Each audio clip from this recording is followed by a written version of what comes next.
And we're back here once again with another episode of the Iron Man podcast, episode 563, with Mr. Dan Evans of the GodFoe universe. One of you guys had contacted me saying that, you had an Indiegogo campaign coming up for your upcoming comic book. And I was like, yeah, we can make it happen here. As you guys know, they call me the indie comic promo king, as I am just super knowledgeable about so many things. And right when I get into something new, I got to make sure my brain interacts with it all, good, bad, because I tend to interact with the bad more. That way I can know, okay, these people are like sustainably retards, like it's something that you have to sustain being an idiot over the years. And I'm like, okay, you are keeping that firmly in your grasp. I do not want to be as stupid as you, but nevertheless, what's going on, man? How are you doing?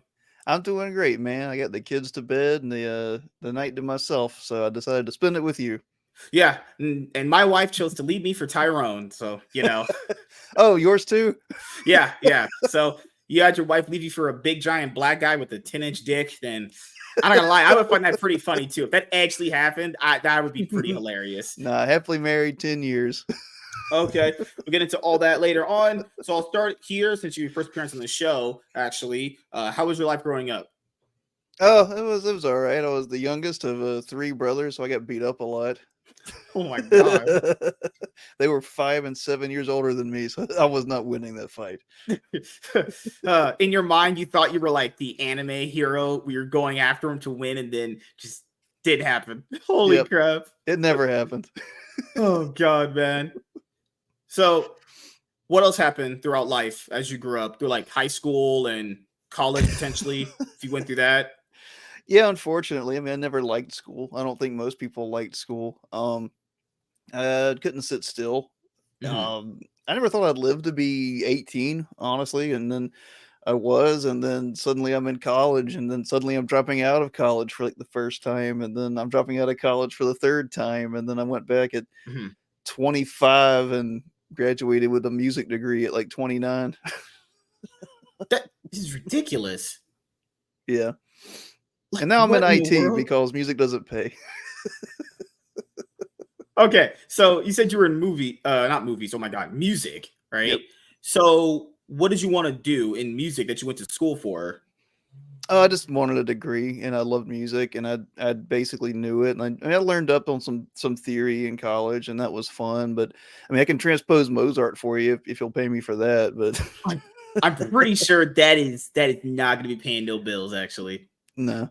So I did production. I mean, I'm in a band, and I do a solo project on my own. And the band is kind of like we do like prog rock, and that's actually what started the GodFoe universe. Is we wanted a story for the first album, so I got to work on it. And Josh, our Adams, our artist, brilliant artist, he did the cover album, and he did some other stuff. He was a musician as well. That's how we met. And last 10 years, me and him been spitballing ideas, and this story grew and grew and grew. And a bit of a personal side, I had 2 children. And then the big thing, I'm not going to bog down in this, I've told this story before. In 2020, my brother committed suicide. And after that, I was like, oh, fuck. After that, I was like, okay, we're like doing this. I've got to like do something, because all I want to do is create. So we buckled down and we put out our first book, Apollyon 20XX, this year. It was a successful campaign, and we're putting out Biophile Kolga that's running right now. The GodFoe universe, it spans thousands of years. It's this 10-year project we've been working on, and we've got enough material for about 3 or 4 decades to put stuff out. It starts with Apollyon 20XX, and it ends with the Black Star Saga, which is a novel series we're putting out. The first book's done. Kolga kind of falls in the middle. We want people. It's broken into these kind of eras. Like Apollyon 20XX is an era, Biophile Kolga is an era, and all these stories will happen in there, and people will be able to jump in anywhere, enjoy like a story from start to finish. But if they want to participate in the whole universe, they can as well. Okay, so this is something that I had very similar to the thing you had said before. Yeah. So I imagine after what happened with your brother, you were pretty sad. It's that would happen. So I think so. Creating comic book characters and creating your universe was kind of like your way of escaping out of just that mindset and just that way, the feeling sad. Because people are saying that's how I even started YouTube. That was like my final straw in actually doing YouTube. Was like my mom passed away right in front of me back in 2015. October 2015, long time ago. And I was like, you know what? I was just come up from work sad every day. And I was like, you know what? I just got to do something to get out of this because I just can't live like this anymore. And then, once you actually do it and make something like creative like this, even doing YouTube or doing content creation, you understand, not like it's the same thing like creating a comic book as far as like an Indiegogo campaign and Kickstarter and all that stuff.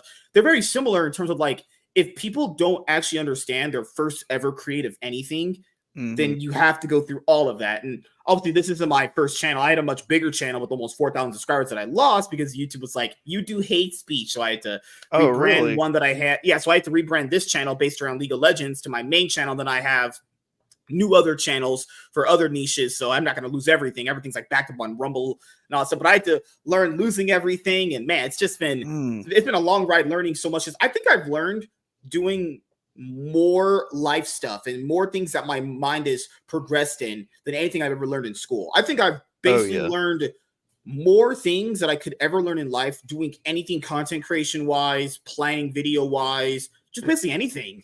I mean, after I graduated high school than anything in school. School's pretty useless outside of like learning absolute basics, for being completely honest here. And like some social interactions that might be beneficial for you later on in life. Yeah, if you don't get shot. If you're around black people, I'd recommend run. Just saying. That's what I would say. I grew up in a little town in South Carolina, man. It was pretty unevenly mixed against my favor. But the South, we've actually been getting along since a long time. Like the weird KKK crap is mostly like Midwest crap. Yeah. Yeah. Because people assume that if you're in like the South or deep South, and you like, everyone over there's racist, and it's like, okay, guys, how many people actually live in these areas, like these small towns, these cities? You think every single person, even the babies, even the little kids and the teenagers and the adults are all racist? You must be actually sniffing crack. You must be on drugs. The main divide in the South isn't race, it's class. Yeah. Like everybody's poor. So we tend to get along pretty well. Oh, God, man. So I'll ask you a few things, since you said you did an Indiegogo campaign for your indie comic book before this one. So this is your second rodeo, right?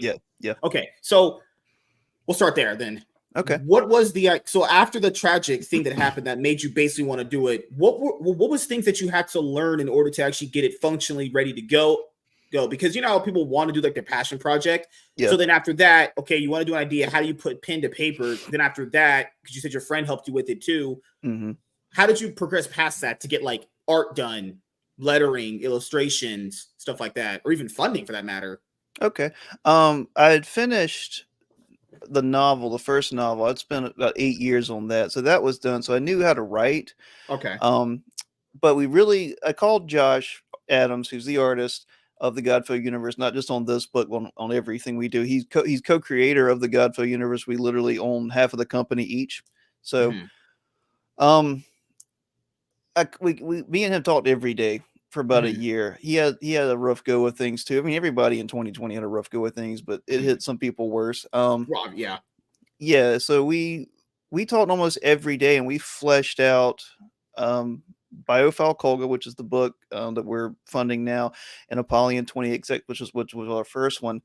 And it was literally like, hey man, like let's just do it. And Josh quit his job to finish these books. Like he was a school teacher. Yeah, he was doing 8-hour days for 17 years. He quit, and he does a half day teaching now, like I think at a Christian school, and then he spends like the second half of the day making comic books for me and for other people. But like I said, he owns this company with me. So we really buckled down. I mean, I wrote Apollyon with blank printer paper and a erasable pencil, mechanical pencil, and I drew out the panels and stick figures, and I did all the dialogue there. Sent it to Josh. Josh was like, hey, the dialogue's great. I'm throwing out these crappy drawings. He made them good. And then I did Kolga the exact same way. And we've got a better workflow since then. Like now I just type up a script and he does it. But we spent a year just studying indie comics. We were on Twitter with our account, and we just And that's how we avoided a lot of drama. Is we just watched. Hmm. We saw how this worked. Hmm. The biggest complaints of people that are valid complaints, late books not being done at all. Yeah. Or basically just launching and having almost literally nothing done. So essentially, I wouldn't Yeah, really call it a scam. It's more like you're launching a campaign when you don't even have like a page done. You yeah, know, you just it's have like the entitlement. one. Yeah, yeah. You expect people to pay you to work for something and you haven't provided anything. Come on, like I'm not going to pay someone to make me a hamburger and not get it for 6 months. Like Yeah, that's you yeah. know what's crazy? I'm pretty sure in your research or just because you seem more like a lurker and an observer. Is it the dark behind me? Is that it?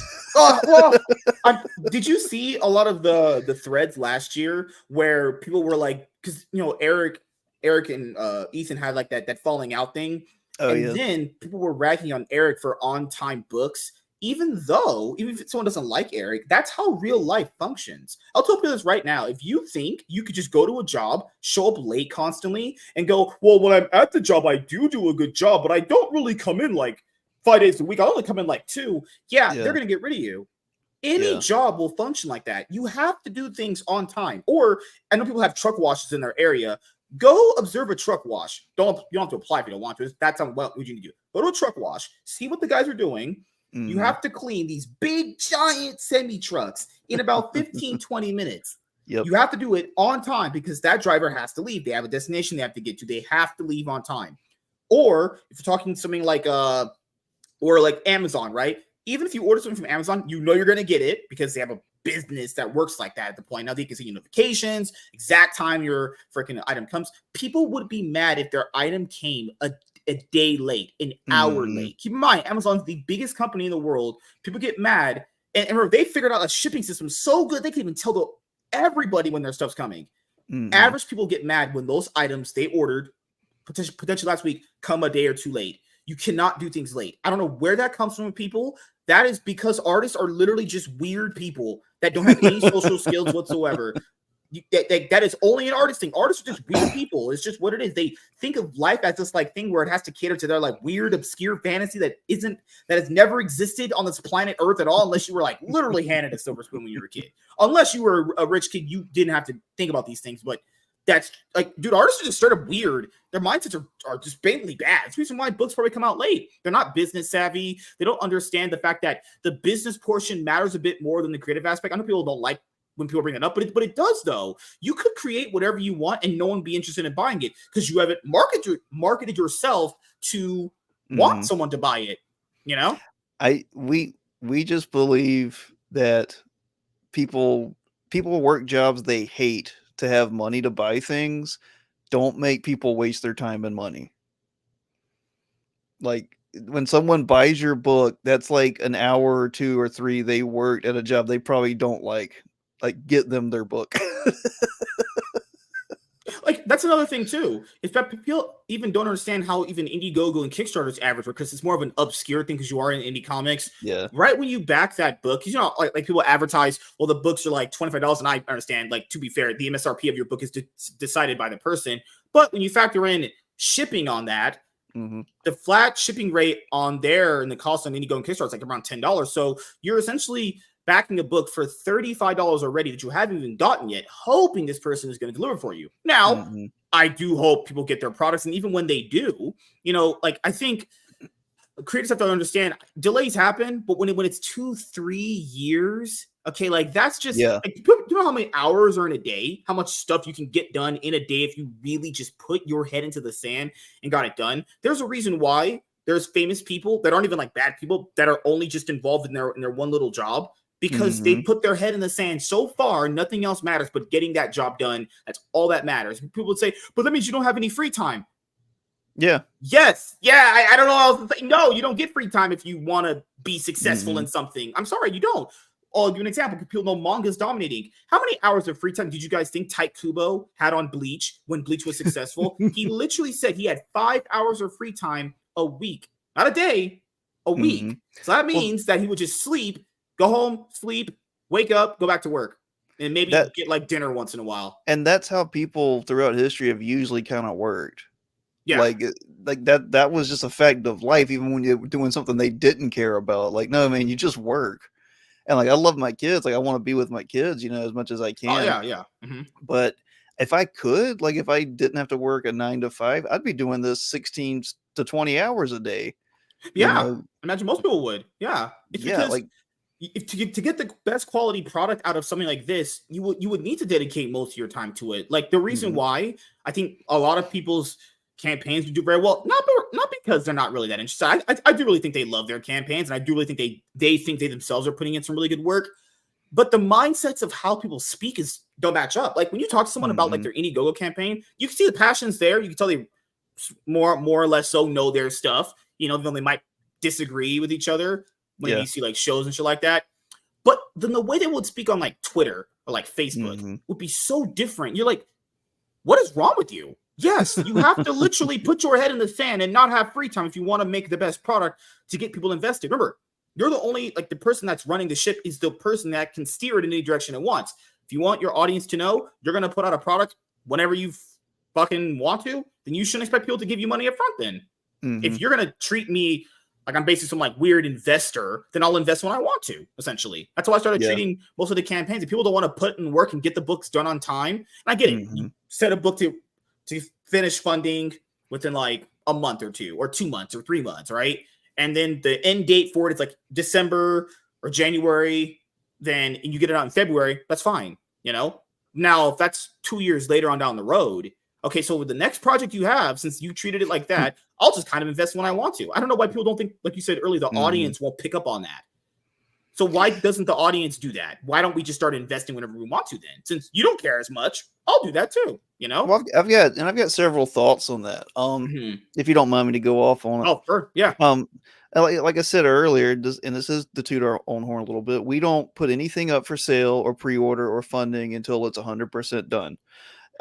So that way, whenever we get the funds, we print the book, we get it to people. Like I said, our last campaign, within like a week or two, people had their book. That's what we intend to do. We are on schedule to put 2 campaigns out a year, hopefully 3 very soon. So that'll be Apollyon and that'll be Kolga, which is what I'm here to promote today.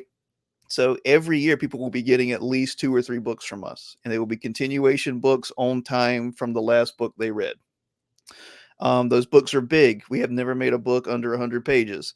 Our first one was 175 black and white. This one is 100 full color, manga size, because we wanted to save money for our backers. It'll be $15 for 100 pages, flat shipping for $5. Um, you've got to be competitive, and you've got to care about people, man. Like I backed when we were studying indie comics. I backed one campaign whose name I won't mention. It's not a bigger person. I'm not causing drama, but the book it just kept going, and it was probably like 6 months that I waited. I was like, man, I just want a refund at this point, and I didn't get it. I got the book. I didn't even finish reading the book. Like the cover was cool. I didn't even want it, and like the story wasn't great, and I was just still mad that I had to wait like 6 months for it. I was like, "What? I want that $30 back, man. I could have bought like a cool game or a figure or something for that." And that's how, like. So I don't get it. I'm not gonna. I'm 100% with you. Josh and I are with like, dude. I'm an artist. Like I don't like using that term because that's a loaded, heavy term, and you have to work to be an artist. You Yeah. have to. I don't draw, but I know how to make music. I know how to write. I know how to visually lay things out. Mm-hmm. But an artist is a term that you earn. Like you work Mm-hmm. your ass off your whole life, and you hope to God people can call you an artist. I mean, like Prince or something. But you have to care about people, and you have to be like, look, man, if someone's going to buy your crap that you made in your house that you love and you think can change the world, you got to go where they are, man. This weird entitlement. I think I'm not trying to burn bridges here because we love people that we've met here, but I think a lot of people who kind of like buy comics from like people who make later books and stuff, I think they're just kind of older guys that are collectors or something. I don't know if they're like young, hungry fans because I'd imagine there'd be collectors. There's collectors in the yeah, market. Yeah. yeah, and that's fine. More power to them, whatever. But like, Mm-hmm. man, like there's kids every day buying manga off the shelf. Like, Mm-hmm. what about that market? What about those people? Like that's who books, comics, and art were for. They were for younger people. Because if something is good for kids, it's good for adults. Mm-hmm. I'm not going to go off on a tirade. It's just I got a whole philosophy here, man. We just want to give people like I'm going to brag. Apollyon 20XX, our first book we put out was 178 pages. We sold it for $25, I think, $5 flat shipping for any however many books you wanted to buy. Mm-hmm. We also sold PDFs that were peripheral writings, in-world writings that were kind of cryptic. That was like another 150, 200 pages as PDFs for like $1 or $2 a piece. So we gave people like over 300 pages of material for like $30. Yeah. And Biofile Kolga, which is live and funding now, full color, 100 pages, $15, and it's going to be manga size. If that pisses people off, I don't care. Like I read manga size books all the time. I love manga size books. Yeah, it's so much easier. I mean, the only reason I buy floppies is for cool covers that I hang on my wall. Like, that's crazy. It's even DC figured that out because you know how Marvel does their epic collections. People don't know DC is essentially doing that, but they're doing it in a manga style way that retails for what mangas retail for, collecting story arcs, all full story arcs, only for $10 like this. And there, you know, Mark Miller had tweeted this like I saw that. Yeah, and I'm surprised people just picked up on this now. This is why comics don't get out to people. No marketing. The only way you know this exists if you actually read online when it was announced. And this was announced for a while ago. This was actually announced last year in October or November. Yeah. DC's Twitter account hasn't really marketed these books very well. No one's really seen if they exist. You'd only know if these exist if you actually are buying comic books. Like DC, people say, why don't they do like epic collections like Marvel? Well, that's what these are. They're essentially these are it's actually literally way cheaper. Epic collections are like $30 to $44. Yeah, these are way cheaper, complete story arcs. My only gripe with them is the gripes people had are my gripes essentially. Essentially, the story. I'm not saying the story suffers because if the story's done. The art would suffer in some places when you're talking about a bunch of dialogue heavy scenes. Yeah. But other than that, $10 complete story arcs. The only other issue is like, people, well, it's not really an issue. People will say like, well, if you rotate those stories out, because it's going to be ongoingly rotating a lot of those characters out, will you get some bad ones? Like, guys, no shit. Not everything comics made was a banger to begin with. Like, what are you talking about? Just stop thinking about stupid things and think about just like the overall aspect. Yes, if you have a company that big, there's going to be some bad books they try to put out there or story, or not just bad. There might be some of these compact comics for characters they put out that no one knew existed because comics have never really had good marketing, for being completely honest here. You know, it's kind of like if you saw them, you saw them. If you don't, you don't, you know? So the way you guys were doing it, the whole manga size color thing, I was like, yeah, that's, people keep saying manga's dominating. Well, I'm not saying copy them explicitly, but like, you know, they must be doing something good. Something must be attracting to people, you know? Oh no, that's 100%. Like, I like comics. I grew up reading them. I like manga. I actually have read less manga than I have comics, but I love anime. And that's what we wanted to do. Like, look, we want to make big stories that'll probably be like 5 or 6 volumes long. I know that's not huge for manga, but it is for comics. And give people as much bang for their buck as possible and big, cool stories. We tackle big subjects, man. I mean, the GodFoe universe, the whole thing is that this beings slash person slash creature, I don't want to give it away too much, sets itself up as God on Earth. Like it basically has the powers and can control, and anyone who opposes it is called a GodFoe. And it rules for several thousand years, and Apollyon 20XX shows the rise of that being, and the Black Star trilogy or saga, not trilogy, at the end will close it. It's got a beginning and an end, and it's going to probably be like 4 decades worth of work from us. But that's the overarching concept, and that's what will happen between it. And it's going to be huge and massive, and we already got a big start on it. But we want people to know, like, look, we're going to be entertaining you for like decades unless we die. We've got short films from the Apollyon era that's on our YouTube, and we're going to have more of them. We're going to probably have a big, larger short film. We hope to do one called The Hollow Men, which should be half an hour long or 45 minutes. And we've got a video game for Biofile Kolga I'm putting out. I'm making it 75% done right now. That's amazing. Holy shit. Okay. I don't sleep. Yeah. I tend to not sleep myself. I tend to go to bed at like 4 o'clock in the morning some days. When I'm off. Can't go to fork Yeah. on the bed before a work day because that would be death. Actually, straight up death. Did it a few times, never happening ever again. I was Yeah. firmly destroyed those days. So I'll ask, is there anything from your previous campaign that you learned that you won't be doing for this campaign? We did some extra perks that we didn't lose any money. Like, in fact, we've been profitable with our book, which thank God we have, but we figured Mhm. out a system that works for us. Um, I think we gave the mistake I made was that I ordered posters that were bigger than the book, so we couldn't package them in a Gemini mailer. We had to use a bigger box that cost us a little bit more, and that was just a stupid mistake on my part. We've never done variant covers, but we did do a few extra add-ons on the last one that didn't really give us much money and were just kind of a headache. We're trying to run lean and mean. We don't want people to buy our books for variant covers. We want people to buy our books because they like our story and they like Josh's art. Which, by the way, to brag on Josh, Josh does the inking, the coloring, the lettering, everything, and he's a wonderful writer as well. He wrote sci-fi and horror for a long time, so both of us edit the stuff. So it's just the two of us. We do everything. Mhm. Um, but yeah, basically we're running this one lean and mean. You get the book, and then you can also order Apollyon, our first book, as a catch-up tier. You get both of those books, which is almost 300 pages for $35, $5 flat shipping. Um, and yeah, I don't know. I'm not trying to sound apathetic because I'm so passionate about this. I don't sleep, but we don't carry the drama and we don't carry the crap, man. We're cutting off as much crap as possible. We're not going to sell people a 22-page book for $10 with 40 different covers because we have to pay 4 different artists.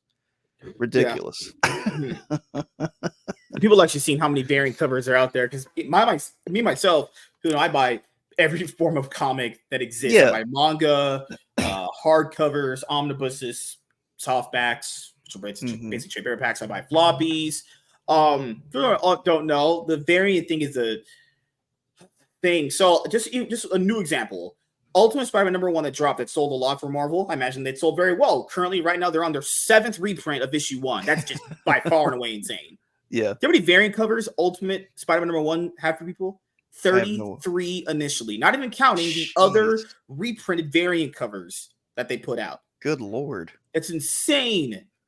Are they good? Any oh, they all look pretty good, but for the Yeah. most part, but that's all the industry works now. Yep. Anything that's a #1 gets all these variant covers, and then you see less and less and less with each issue, to the point where you get like 2 later on as your issue goes on. Basically, by issue 3 or 4, you're on the 2 variant covers.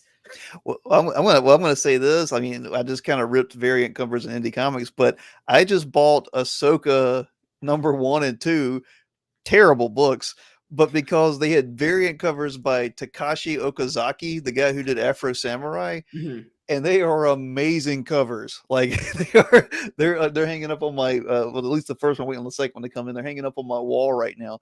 So yeah, I'm a sucker for a good variant cover. Like, I'll admit it, but I'm also not paying some Italian guy like $3,000 to make me one for my indie comic, and then I got to pay him back.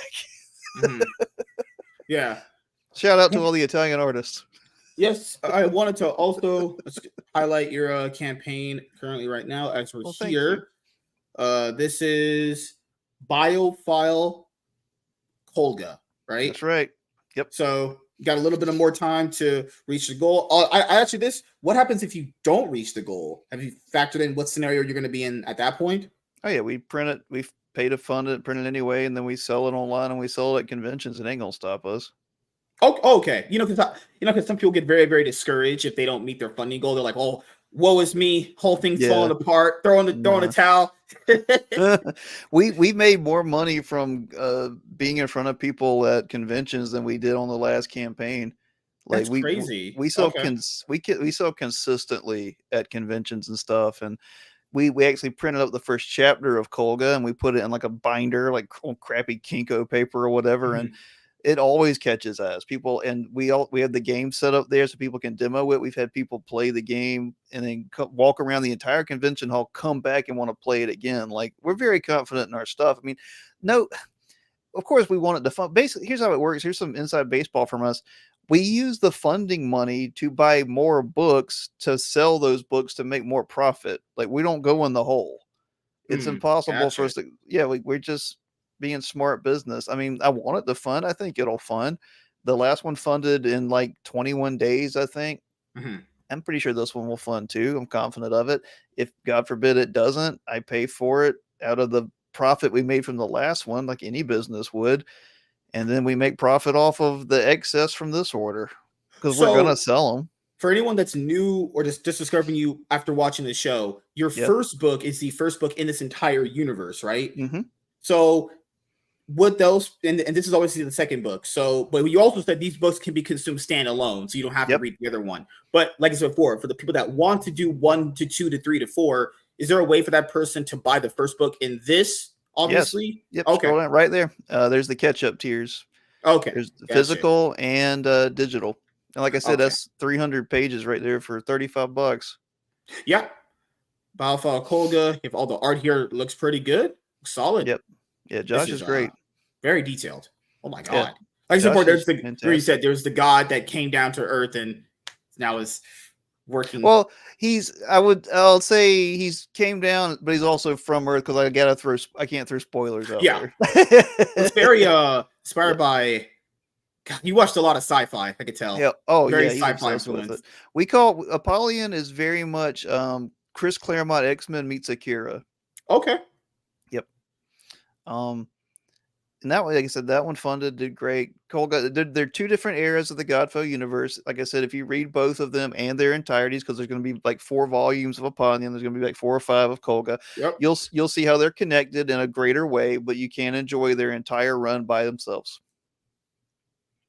So the other thing I'll ask is now that you're in your second campaign, has your mindset changed on various things that have happened in indie comics overall? Uh, I mean, we've met newer people and we've got friends in both camps. I hate to say that. We got friends in CG and friends in Iron Age.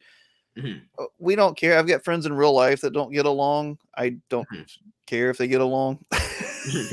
I think we that's what happens Yeah, in life when you get old enough to a point where you're just like, yeah. fuck it. I don't. Everyone's problems is not my problems. It's not. I mean, and like I said, we know people. We've had nothing but nice interactions. We don't get in arguments on Twitter. I mean, I've gotten in some discussions that I think maybe the other Mhm, person got mad, but it don't matter to me. I'm not going to mhm, ever drama talk somebody. I'm never going to drag somebody. I don't even really ever try to dunk on people. I try to just be funny. Um, mhm, and I will talk to any single person on the planet on a mhm. camera. We're just kind of old. Like we're both almost 40, and like I've got kids, and I don't care. Like I don't even vote, my dude. Like You think I ever voted? I never voted my entire life. I probably yeah. won't even vote this upcoming election. I just don't care that much. If No, people I say, mean "Well, your vote does matter," I mean, it probably does to some extent if you really probably broke it down. But it's like I don't care enough. yeah, and like we're both devout Christians. Like that's our worldview, and Mhm. I've got a whole thing with that.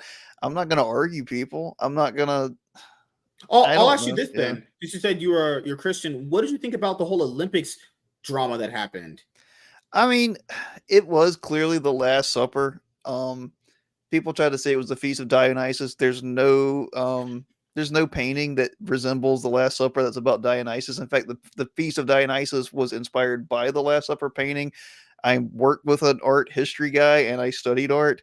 Um, the framing and the placement was the Last Supper. It's the most famous piece of Christian art outside of the cross itself. Mhm.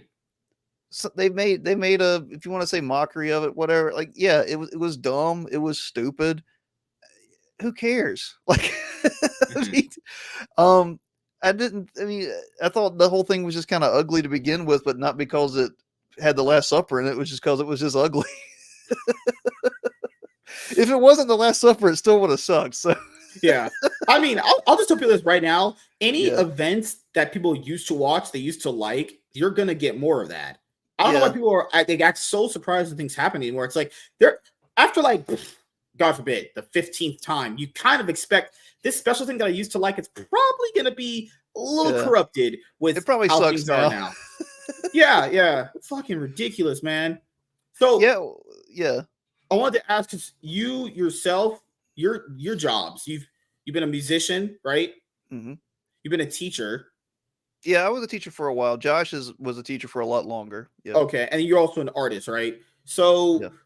which job do you think is harder to master the concepts of Oh, out of having teaching. all teaching? Teaching Okay. classroom, and I was a teacher for a very short time.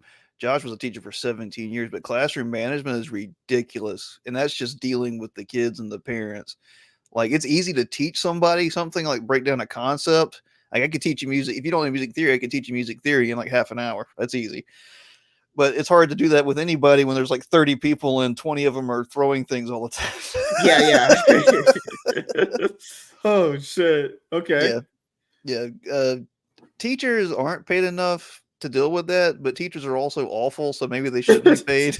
Maybe that's God just balancing it out, like Yeah, Thanos in the Infinity War is like that balances all perfectly things. balanced as all Yeah. things should be. Just maybe that's the reason why cops and teachers don't make that much money. Actually, I almost going to be a cop at one point, and the cop we knew was our teacher at the time for that program was like, we Yeah, only make like $40K a year or whatever. yeah. And I was like, wait, what? Cops should do all that with $40K a year. I'm not getting shot at for 40K. Nah, I mean, if someone does, more power to them. Great, but I'm not the guy to do that. Just saying, not happening. Oh gosh, man. That goes back to not caring enough. Yeah, that's. I'm just sitting there going like, hey, you guys are better men than me. Not doing it. $40K a year. Teachers teachers don't get overtime pay, do they? No, but they get 2 months off every year. And every holiday. Yeah, that's true. God, man, it makes you go like, damn. It's crazy. They get paid the exact same, except teachers actually have way more time off and to be like less baggage and not getting shot at too. Yeah, well, sometimes. Were you ever a substitute teacher? Yeah. What was that experience different from just having a regular set of kids every day? Oh yeah, it's learning an entire classroom in like 15 minutes and their names, and then getting nothing gets done, when you're a sub. Oh yeah. Yeah. You're not permanently there, and they know that too, and it's just like, okay, let's just get through this, and I'll never see you guys ever again, probably. No. Some of them might end up being like delinquents or fucking pregnant at 16. You're like, well, I already picked that one out, honestly. Well, at least they made it to 16. Oh, God. Good Lord, man. What kind of area did you grow up in? Holy shit. Pretty crappy one. God, people like getting shot for playing dice or something or some shit. My middle school had chain link fences and barbed wire running the top of it. It was in the middle of the projects. I kid you not. Good gosh, man. So then I'll ask, because you said you're married. Yep. And you have like three, four kids. Two kids. So before we get into the kid aspect, why do you think the dating scene is as bad as it is, actually? Because I don't know how long you've been married for. 11 years. 11 years. Holy shit. You've been married since 2012, essentially? 2013. Yeah. Okay. And I mean, we got married. I got married at 29. Yeah. Something like that. No, I got married at 25. Yeah, I did pretty well for myself. I don't know. I think the internet blows things out of proportions. I think bigger cities blow things out of proportions. I'm married, and my wife and I, we know all kinds of people that are single and great, that like, they would probably be great to marry each other or other people. Like, I know one thing is, like, I've got some younger friends that are like in their 20s and they're like, I can't find anybody. It's like, you're on like these stupid apps that are used by like whores and terrible men. Like, dating apps are like legit trash. They're like legit awful. It took me a while to realize, wait a minute, why am I on these? These are a waste of time. Actually, if people spent less time on dating apps and actually just went outside and potentially just met women that way, that would be way more effective, even if you failed at it, than being on a dating app. Oh yeah, dating apps are legit trash. Go to Target. Like, there's women walking around for free at Target. Like, man, you could seriously, if people have the balls for you, could do what those guys do on the Facebook and Instagram reels, where they talk to girls outside of a club and ask them what they fucking did, ask them their dirtiest secrets. You're not gonna and then just ask their number, and then bam, magic. Just take a bath and put on. I'll fucking just choke my ass off. But I could do it now. Like, now that I'm married, like it does not matter what a woman thinks of me. Like, it's like, I do not care. It's like, the things that have been said to me. Oh God. Oh my God. No, it's just like, I think especially like younger dudes, you overthink everything. I mean, I did. I get that, but like, no, I'd never use the dating app. Would never think about it. Mhm. People will black pill over anything though. They'll see like some broad answer some stupid question on the whatever podcast. Like in fact, if you were a woman, why would you go on that podcast? The whole point is to make you look stupid because you are stupid. Yeah, I think the point of the show is to show how dumb women at that age really are, which Yeah, I think people just said needs to be highlighted more, but based on how not just them, it's not really their fault. It's mostly the fault of the people who with their upbringing. yeah. But it really goes to show you how naive some of these women really are. By how they speak, it's more like, have you lived any life experience? Like, what are you talking about? They'll say just the most absolute dumbest things possible. Well, it's cause they're pretty, so everybody just let everything slide their whole life. Yeah, that's how if a girl's hot and she says some absolute dumb shit to you, you're gonna tell your friends privately, but you will not. No, people don't really say that to their face. They never get No. challenged on any perspective. Nothing. People just let that shit slide, and it's like, oh my god, that's the reason why things are as bad as they are. People Yep. just that example alone. Women are not challenged on a consistent level to a point where they can change their viewpoints or even think about alternate viewpoints because no one challenges them. Yeah. Well, and it's like, what's the point? You're not gonna win anyway. I'm not gonna lie. Yeah. Well, what's that saying? Women are always right or some shit. Even when they're wrong, they're right. That's true. Yeah. You're not going to win that. And what's the point? You want to be the guy with the fedora that argues them into a corner? You think that's going to turn them on? Like, no. It's I don't know. I think people make it's basically like I think people make the dating thing way harder than it needs to be. I mean, yeah, I get that our society has been kind of like destroyed from the inside out. I understand that. Mhm.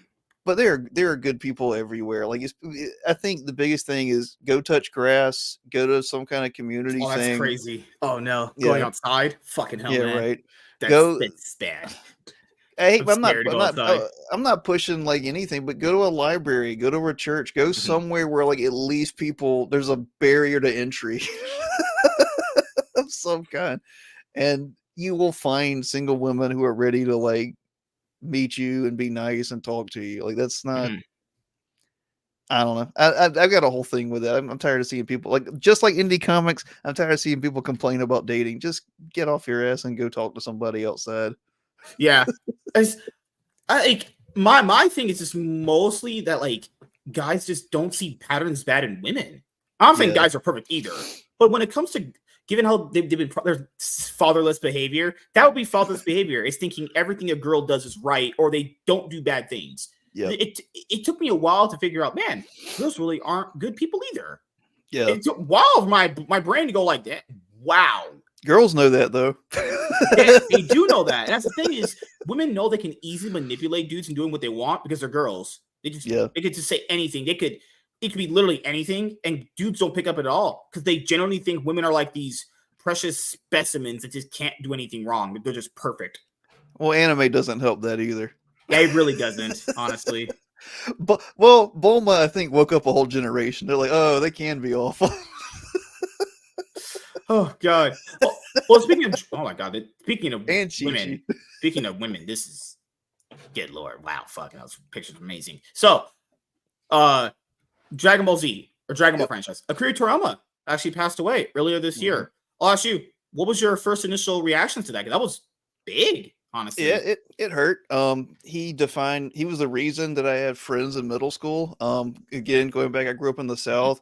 I was one of two white boys in my middle school gym class, and how I made friends was people were like, "Hey man, did you watch Dragon Ball Z yesterday?" I'm like, "Sure," and then had no idea what it was, and then Yeah. went home instantly hooked. My first episode was the one with Raditz, and I saw the over 9,000 episodes soon after Mhm. that. I remember seeing it for the first time, and then the entire Frieza saga. And I mean, that's how I made friends. I was like, I owe that guy basically the reason I survived middle school.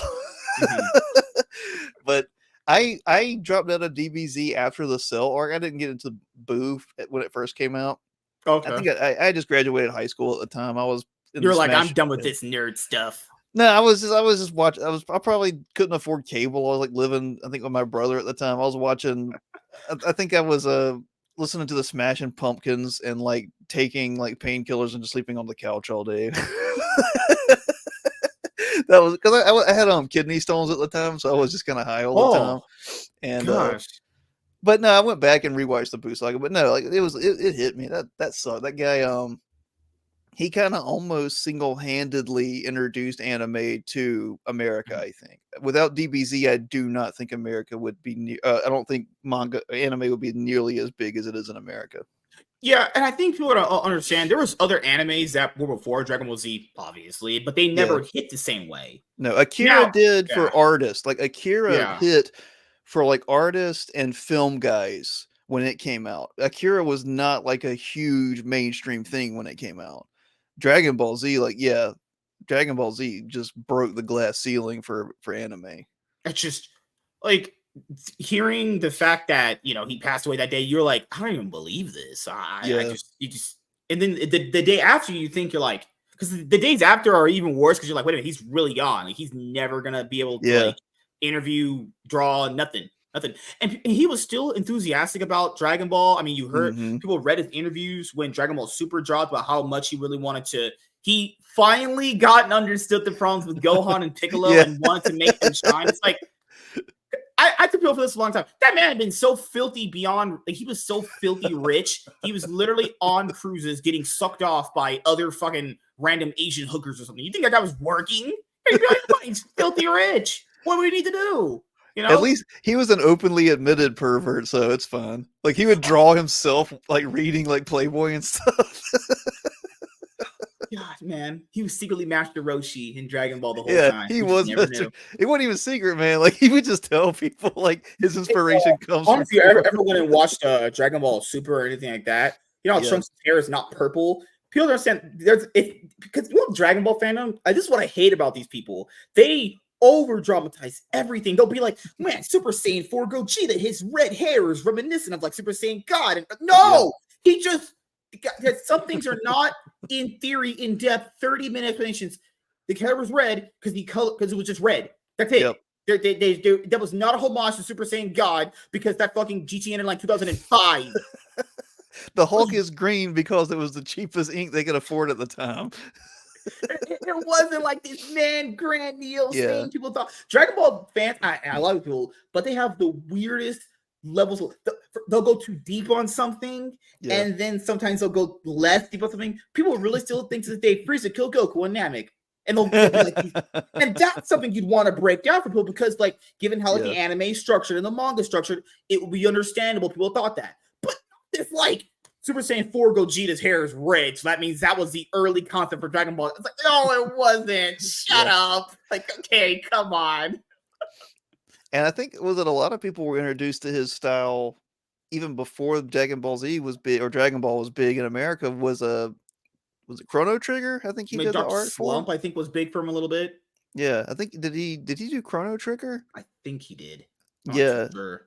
Wonderful art. I mean, he just had a wonderful or Chrono Cross. I forget. I get those two mixed up. But I remember seeing that art in like Nintendo Power when I was like 8 or years old or younger than that, and being like, "Holy crap, this art is great!" And then didn't know the artist. I was stupid. And then I made the connection that it was him later. But he's one of those guys, kind of like Walt Disney, that just influenced so much of your childhood. It's like, when he died and the creator of Berserk died, that one hurt too. I got a buddy that's the biggest Berserk fan. He's got all the omnibuses up on his wall. It's like $2,000 sitting right there. It sucks that book's not going to get finished with him. That one hurt too.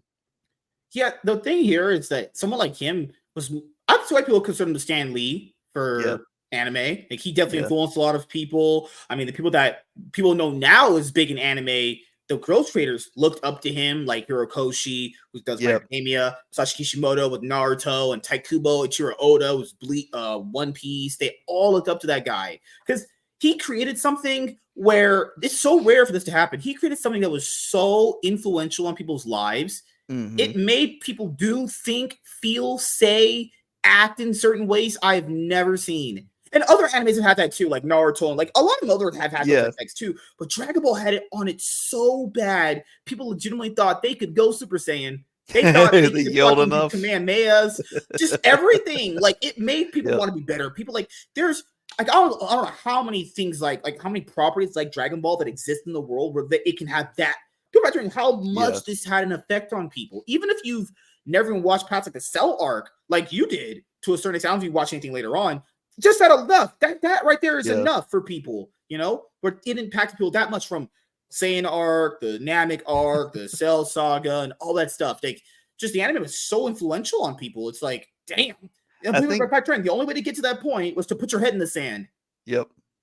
I think in like even like I think it's Mexico where like the entire nation almost shuts down when the new episode comes out. Like it's like everybody has to watch it. It's in so Japan, big they have in a South National America. Goku Day. Actually, Yep. like that's crazy. A holiday dedicated to an anime character. I'd say he created not just Goku. He created so many iconic characters where people got so in their feelings when one of them got treated so bad, but they didn't care for the other ones. Oh, yeah. I'm still pissed Raditz never came back. He was my favorite. He was my favorite villain. He never came back. We got Frieza back. We got everybody back. But to be fair, Cell's not back either. But then again, yeah, he's a robot. Yeah, it's crazy. I actually went and rewatched the original Dragon Ball Z fight between Goku and Piccolo. So much different in style. Yep. Compared to when the series progresses, actually, it's crazy because people rag on Raditz for being weak, and obviously that makes sense. He is weak in comparison. He got like basically surpassed in a year. Raditz was the first villain to really give Goku a challenge. Yeah. If you look up from like Dragon Ball to Dragon Ball Z, the villains in Dragon Ball he kind of dealt with pretty well, except for like Demon King Piccolo and like Piccolo toward the very end, where it gave him some trouble. But Raditz was one that he really people are in. That's the only villain he actually never really beaten outside of like Cell. Piccolo killed beat Raditz. Yeah, crazy. Piccolo talked about, hey, I want to kill Goku. Got a chance to get a 2-for-1 when the series started. Interesting. Yeah, Raditz single-handedly took on the two strongest beings on the planet at the time. Yeah, Raditz introduced the fact that Goku's an alien. He introduced the sci-fi element to Dragon Ball, and showing, hey, there's some really awful people in the world. Yeah, he was not even like the strong character at all. He beat up Gohan. To be fair, Gohan was like 3,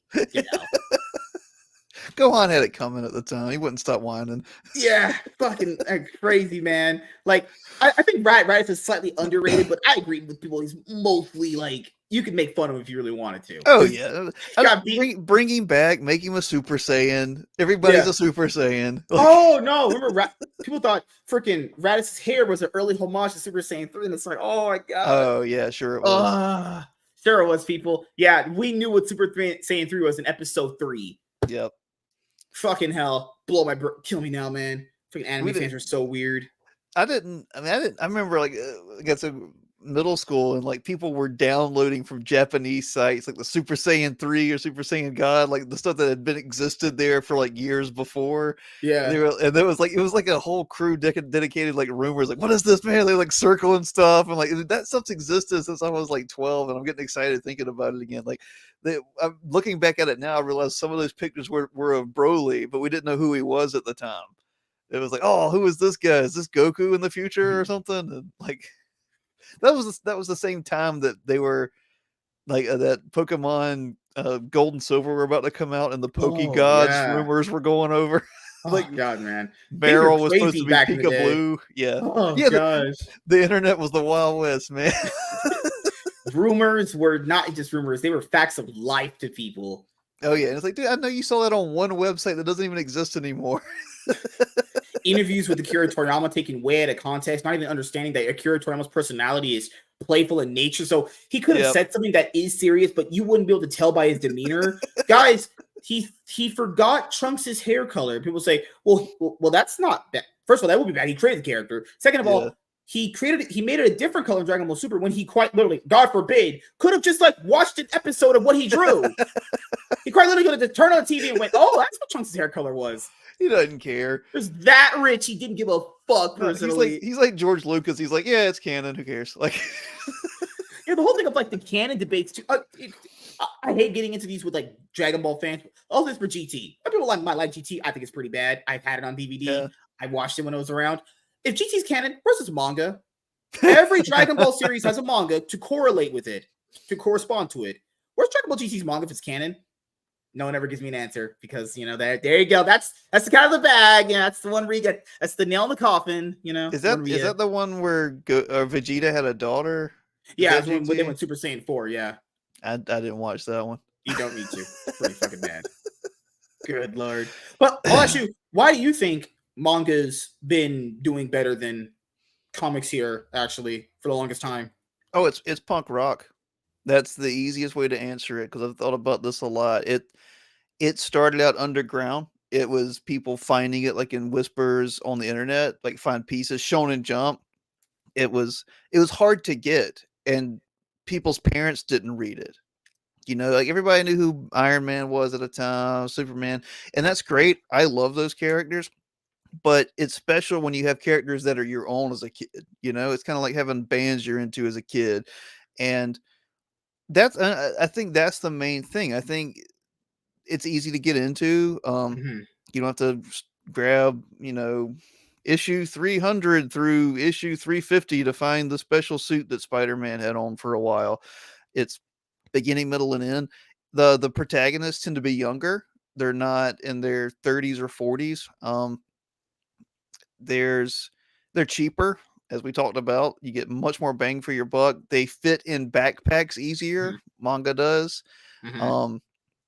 And manga has something that comics have never had, which are female fans. It's And crazy. I think Yeah. that's a big part of it, if you ask me. I think that's a big part of it. I mean, there was stuff before it, but I mean, I watched Sailor Moon as a young boy. Sailor I was Moon proud kicked of it. ass. Yeah. She I was was proud hot. of girls growing up too. Didn't Yeah, care. when I was a kid, Sailor Moon was hot, and Yeah.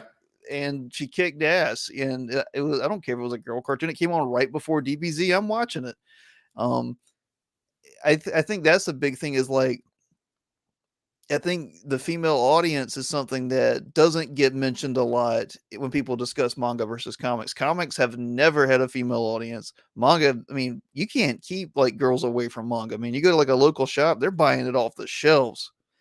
Um, yeah, and I think a standardized format, smaller books, black and white, um, and they just fill up shelves, and people can just walk by and grab and again complete stories 1 through 5, 1 through 10. I'm not going to talk about One Piece or Naruto. I get that. I'm not getting into those two. I watched a lot of Naruto. I am not getting into One Piece. I'm not watching 4,000 episodes or whatever. Man, you got to put your head in the sand, as we said earlier. Well, yeah, and there's not a new artist every month. There's not a new writer every month. There's not 40 different versions of Batman, and only 2 of them are good. Like, Mm-hmm. and they're, I mean, I don't know. I'm going to say it again. Cheap. Like Marvel and DC are charging $5 for 22 pages. You can get 200 pages of manga for $9. If you're a kid that has no Yeah. money, what are you going to do? What I forgot the average size of the normal manga I think I bought They're one like for 200. They're like 200 pages. Yeah, manga's actually quite just Yeah, meaty it's for a book for about $10-$12 with tax, probably max. mm-hmm. Getting a 200 or 150 page book, Yep. Now people are like, but they can charge less because there's no color. All right, So do that. Thank you for pointing out obvious shit. They're still making more money. Okay, Yep. and if they want to sell more books, well, people got to factor in. How about you? Because I still buy new stuff. They need to lessen down all the stuff, even with not just Marvel and DC. Image does this, Dark Horse does this. Even the more obscure publishers do this. Valiant's only putting out one thing a month. Could be a trade paperback. Could be whatever based on their characters in their universe now. Oversaturation. No one's reading all this shit. No. The people that are even involved, like even if you were just for Marvel or even if you were just for DC, nobody's reading everything. That would be literally virtually impossible, given how there's not many hours in the day, given the fact we just talked earlier, work and kids and all that shit. You think that average person that does all that has time to read every single issue before the next week's stuff drops? There's so much shit. It's too oversaturated. There has to be some level of consolidation with how many books come out a week. Like if you want like 5, I would say nothing more than like 5 titles a week. Honestly, let's start cutting it down. There's no one's reading all that shit, No. And manga deals with concepts and themes in a huge way. Like there's a reason manga, when you read it or anime, it hits you, like it sticks with you. And like your background, My Hero Academia, the single greatest line from that show that made people love it, made me love it, is when Deku, I forget if it's episode 1 or 2 or 3, he says, "I want to live up to everyone's expectations." You would never read that in a Western book because that goes against our modern sensibilities of being told what to do or held to a standard. But dude, like that's what a hero is. It's even Psychopaths, the anime dealt me. It made comparisons of psychology and philosophy to Gulliver's Travel that I'd never heard of. My favorite franchise of all time is Evangelion, and I get that it's a meme, like depression. It's not about depression, but that that show in that manga, it hits you so hard. Like I don't know, like freaking Dead Man Wonderland has themes and concepts in it that you won't find in any Western book. If you pick up a Western book, it's just drivel. Like I think the last great writer that I read in a Western book was probably Frank Miller. And his stuff was hard boiled noir detective stuff redone, and he just knew it so well. He could do it fantastically. Um, I could talk about this for like 4 hours with you, man, because I'm obsessed with story. I'm obsessed with narrative, and I'm obsessed with art. I think art is pure and beautiful. I think it is touching the Mhm. divine. I think it surpasses everything that we as a materialist culture consider important. And it's why people are starving for it. And our culture's not giving it, but Japanese culture is. And I hope that Mhm. continues even after these foreign investors, Western investors, invest in manga and try to Mhm. destroy it. Because I think the other thing is the level of comic book writing, even from back in the day. If you read like an older comic, Yep. you know, comics have never been written like that. You know, Yeah. few creators here and there, but keep back in the creators that did write like that broke the mold because they Mm-hmm. were different. I'm not saying that only they did it. It's because there's just Yeah. the way that people perceive comics versus like the way people Mm-hmm. even entertain them because most people just kind of view them as like disposable entertainment. And I think Yep. that's another reason why things got bad is because I think ultimately the companies knew that the fans kind of considered it disposable. That means they probably felt like they could just do whatever they want with it because they inherently thought that people would just buy no matter what Yep. for any situation. Well, that's going back to that what we spoke about with a lot of indie comic creators. It's an entitlement syndrome. Is um this idea people are just going to buy it, so no matter what I put out. I also think it's a cultural difference with Japan and America, or Mm-hmm. I shouldn't say Western comics. I should stop saying that because European and French comics are doing great. It's Mm-hmm. American comics. Americans treat children like they're dumb, and a lot of kids are dumb. There's some dumbass kids. Especially the black But- ones in the hoods. Man, they're everywhere. It's every race, my dude. I was a Dang dumb it. white kid. Trust me. Dang it. Dumb I've white got kids the don't sell you crack. I've That's the got the thing. scars to prove how dumb I was. I took a Oh my baseball bat god, to the man. head.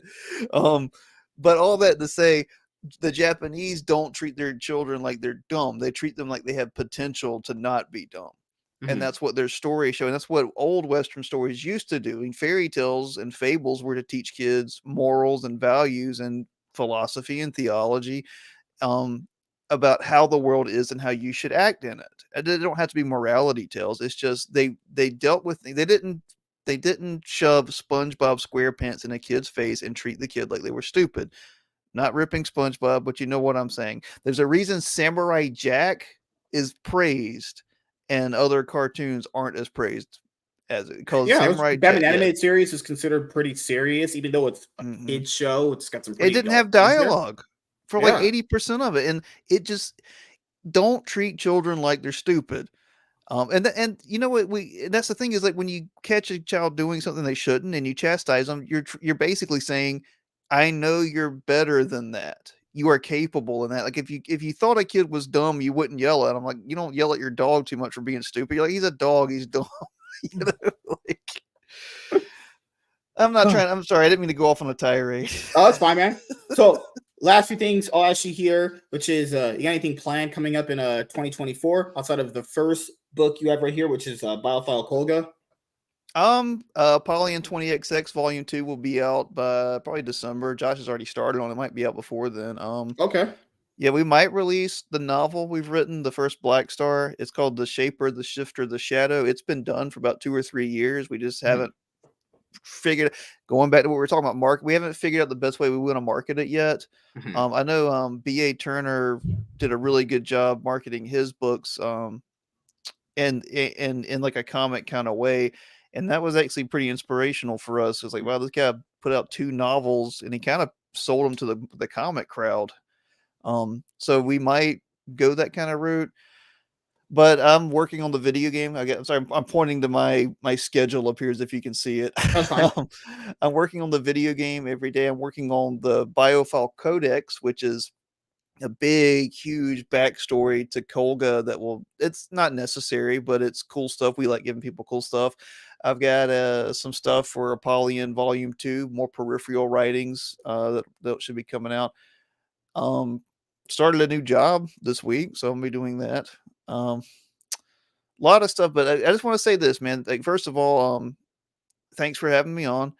I want people to back this book, not because we need their money. Like I said, we're going to fund it, whether it's funded or not. But you won't find a better deal, and you won't find a cooler story in indie comics. You may not, in maybe even in mainstream comics. Mhm. You're not going to. It's fantastic. If just for Josh's art alone, it is fantastic. I think the story is great. I think I sent you a review copy. I'll check. I'll send you a review copy, even if I didn't. Mhm. We just want people to read it, man. We want to give people cool stuff, to have Mhm. inspirational things in their life that they look forward to, so they don't get black pilled. Yeah, I'm trying to get black pilled with hating women now. That's my goal. Women are That's the not hard. enemy. That's not hard. Yeah, It's not hard technically to do. not. I was like, girls don't make it easy too. Have you seen some of this shit? I Oh live my with god. one, man. There's women that do. I swear to God, this is the actual thing. Women go out, ask guys basically 2 questions. Some of them end up like guys have to smack their ass, and they show them like themselves naked in pictures. Women are crazy people. I'm not making this up. I watch this every day for science purposes, obviously. Yeah, of course. But it's to show people this is not like you aren't making this up. This is real. Okay, there's a lot of fatherless, women out there. Just pointing out. It's women are good at hiding the crazy. I will admit that. Um, but you got to understand, every single one of them's got a little bit of crazy in them. You're not gonna find the trad wife. It doesn't exist. Not the videos I've seen. No, Nah, even back then, like they used to hit men with like rolling pins. There's like old drawings from like the 15th century of that. Come on, guys. God. Imagine just walking up to a random dude and being like, "Kiss me or slap my butt." It's like, bro, yeah, Nah, fucking hell. that's when you just laugh and move on. Like, nah, I'm good. The most attractive thing you could do in that situation is be like, nah, I'm good. They'll be like, why doesn't he want to do it? Oh, God. If people have seen modern women, you'd be like, damn, the society's burning to the ground. Just being honest, it's not that bad, but you can see why the dating pool has been as bad as it is. Like, bro, if you see that on a freaking video, you ain't talking to that broad. That's not a serious broad. Like, Nah. obviously, if you're just having sex with her one time, obviously that's probably great. But like, as far as a serious person that kid, no, fuck that. That's an all-time L. Holy shit. And then you do that, wives of women like that, you are retarded. You get everything deserved to you. Because people will tell them, don't do it. If they still do, you get, I don't care if it takes all your money. You deserve that because people told you not to do it. Good Lord, man.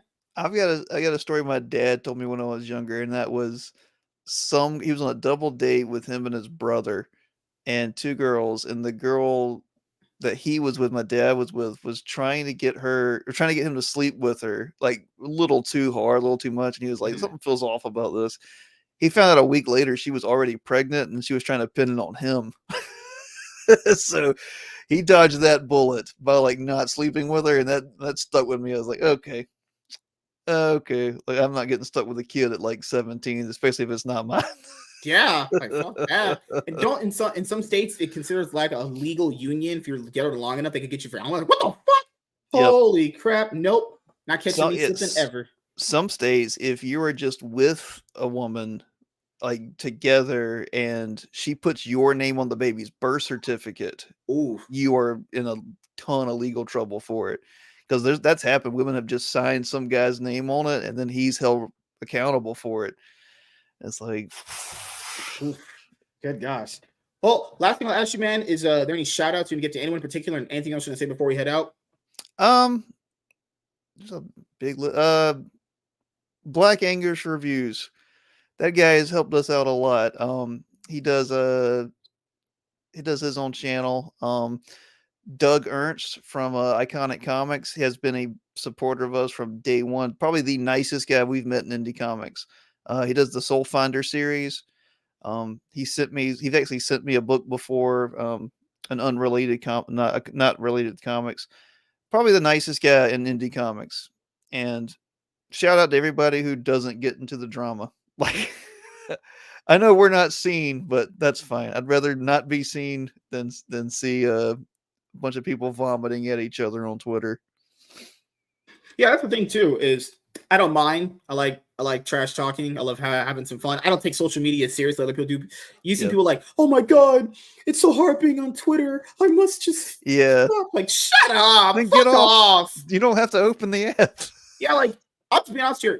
People don't even have to say that. If you don't like being on Twitter, just don't open it. You man, my man, you're on Rumble. Like, you're really like fighting in the trenches, dude. Like, yeah, yeah. Like I'm saying, like I don't let things on social media get to me that hard. Yeah, I never have. I never got there. Like, I gotta just log off for a month because I'm just so tired. Yeah, you're so tired going to an app, touching it, and it opening up. So tired. Man, what the fuck? I had a friend, maybe an ex-friend. He hasn't been my friend since 2016 for a variety of reasons. But he was like, I'm deleting this trash app and you all should too. And it's always like this holier than thou preaching down to you. You know what I mean? It's always like, I'm a martyr for this. And like, come on, guys. Like, you don't have to. Like, did you survive Call of Duty lobbies? Come on, man. Like, yeah. Lord, man. What do I refer to you? Is it Master Swag King or Iron Man? Can I call you Swag? MSK. And people call me that too. Yeah, yeah. Oh, well, there's police sirens going off because black people are doing crime as they normally always do.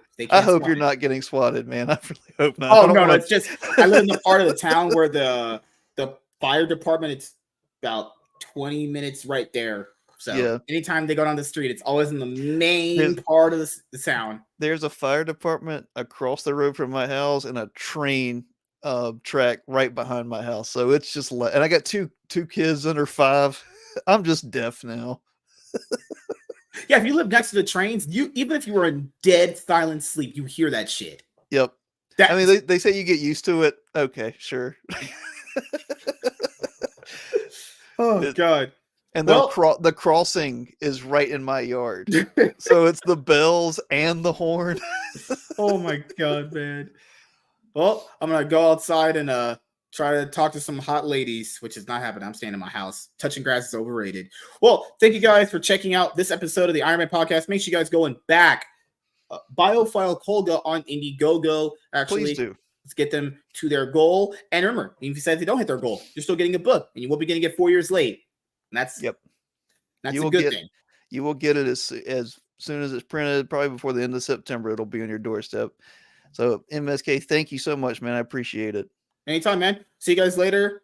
Have a good day, everyone.